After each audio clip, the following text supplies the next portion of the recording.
رمضان المبارک میں کسی غریب کی مدد کرنی ہے تو ساتھ اس کی عزت بھی کرنی ہے۔ نبی پاک علیہ السلام کے دروازے پر جب یہ جملہ ایک ہے لیکن بڑا قیمتی ہے، صحابہ کہتے ہیں جب ہم دروازہ رسول پہ جاتے تھے خیرات بھی ملتی تھی اور عزت بھی ملتی تھی۔ خود بھیک دیں خود ہی کہیں منگتے کا بھلا ہو، خیرات بھی ملتی تھی اور عزت بھی ملتی تھی۔ نبی پاک ساتھ عزت بھی دیتے تھے، مسکین کو غریب کو دیں اور خیر خائی کریں۔ جوتے بیچنے والے جوتوں کے ریٹ سستے کریں، کپڑا بیچنے والے کپڑے کا ریٹ، درزی صاحب بھی ریٹ سستا کریں، دکاندار بھی چیزوں کا ریٹ، حکیم صاحب پیسے کم لیں، ڈاکٹر پیسے کم کریں، حکومت نرخوں میں کمی کرے اور یہ کام اجتماعی طور پہ کرے۔ میرے نبی پاک نے فرمایا رمضان غمخواری کا مہینہ ہے، اس میں غمخواری کرنی ہے، دوسرے کا خیال کریں، اظہار کریں، قربانی کریں۔ یہاں ہر چیز کا ریٹ بڑھ جاتا ہے رمضان شریف میں، ہر آدمی کہتا ہے میرا سیزن آ گیا ہے، توجہ بڑھائیں، خیال کریں، غمخواری کا مہینہ ہے۔ اور پھر آپ لوگوں سے یہ بھی گزارش ہے کہ رمضان المبارک کا جب مہینہ آئے تو جس آدمی کے ساتھ نیکی کرنی ہے وقت پہ کریں۔ کسی غریب کو پیسے دینے ہیں، کپڑے دینے ہیں تو یکم رمضان کو دیں۔ میں اکثر دوستوں سے پوچھتا ہوں، میں کہتا ہوں قاری صاحب نو جوڑا کدو دیندے ہو؟ کہندے ستیویں والے دن۔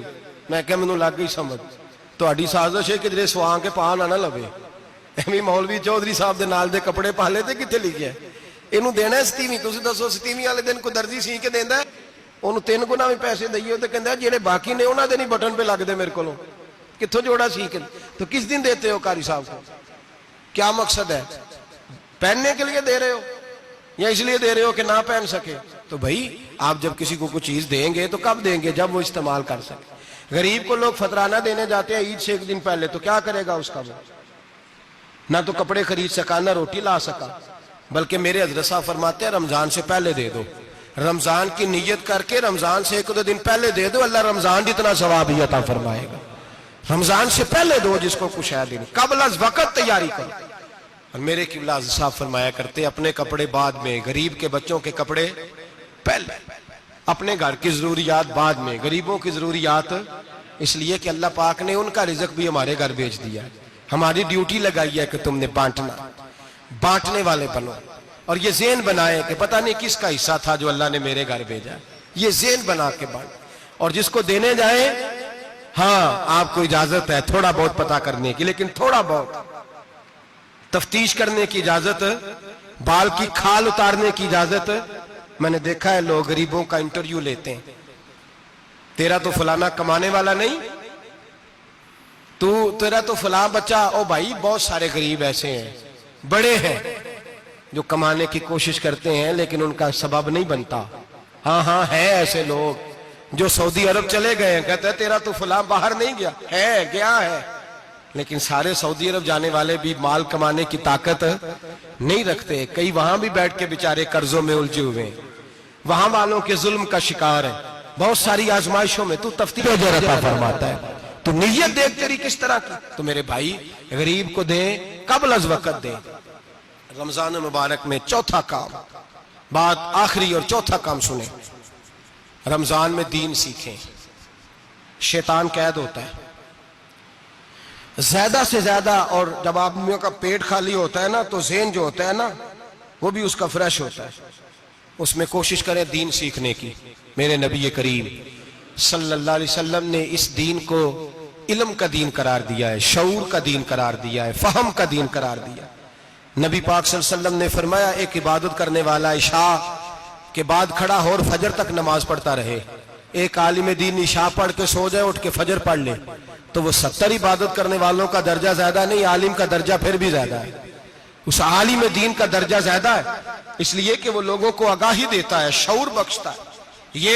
یہ دین جو ہے یہ، اور نبی پاک صلی اللہ علیہ وسلم نے فرمایا عبادت کرنے والے پر عالم کا درجہ اتنا ہی زیادہ ہے جتنا میرا درجہ اپنے غلاموں پر زیادہ ہے۔ عالم کو حضور نے اتنا بڑا مقام دیا۔ دین سیکھیں، شعور حاصل کریں، یہ فقاہت کا دین ہے، شعور حاصل کرنے کا دین ہے۔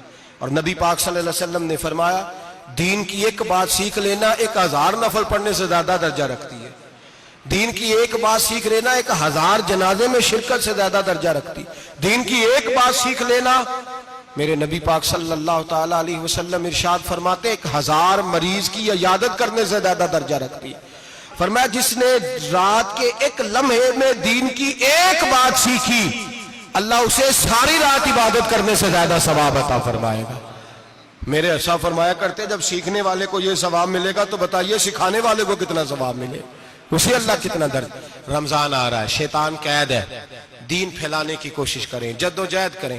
بڑی نیند آتی ہے فجر پڑھ کے، لیکن اگر کسی کا ارادہ بن جائے کہ دین سیکھنا بھی ہے اور دین بچوں کو، تو پھر کوئی نیند غلبہ۔ ایک مثال ایک عالم نے سمجھائی، کوئی بزرگ تھے درویش عالم، ان کے پاس ایک عورت آئی، کہنے لگی میں بچوں کو سویرے بڑا جگاتی ہوں، بچے جاگتے نہیں نماز کے لیے۔ بڑا عجیب جواب دیا بزرگوں نے، درویش نے، عالم نے، کہنے لگے بی بی کیوں نہیں جاگتے، جگایا کر، بیدار کیا کر، اٹھایا کر۔ کہنے لگی بڑی جدوجہد کرتی ہوں، اٹھتے نہیں، بیدار نہیں ہوتے۔ اللہ والے تھے نا۔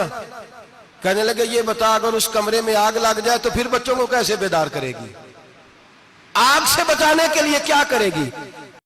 پھر تو بالوں سے پکڑ بھی گھسیٹنا پڑا تو گھسیٹ کے کمرے سے لاؤں گی، پھر تو چوٹیں لگتی ہیں تو لگ جائے، پھر میں پرواہ نہیں کروں گی۔ آپ فرمانے لگے یوں سمجھ لے جہنم کی آگ جل رہی ہے، اگر تیرے بچے نے نماز نہ پڑھی تو آگ لگ جائے گی، اگر اس نے عبادت نہ کی تو اسے آگ، اب جیسے بھی تجھے اٹھانا پڑتا ہے اٹھا گھسیٹ کے باہر لا، لیکن اس کی نماز قضا۔ نیند بڑی آ رہی ہے سویرے، لیکن اگر دین نہ سیکھا تو مشکل ہو جائے۔ جیسے بھی اپنے آپ کو جگانا چاہیے، ہمت کرنی چاہیے، دلیری کرنی چاہیے۔ ہمیشہ مدحت خیر الانام میں گزرے، دعا ہے یہ عمر درود و سلام میں گزرے۔ آخر دعوانا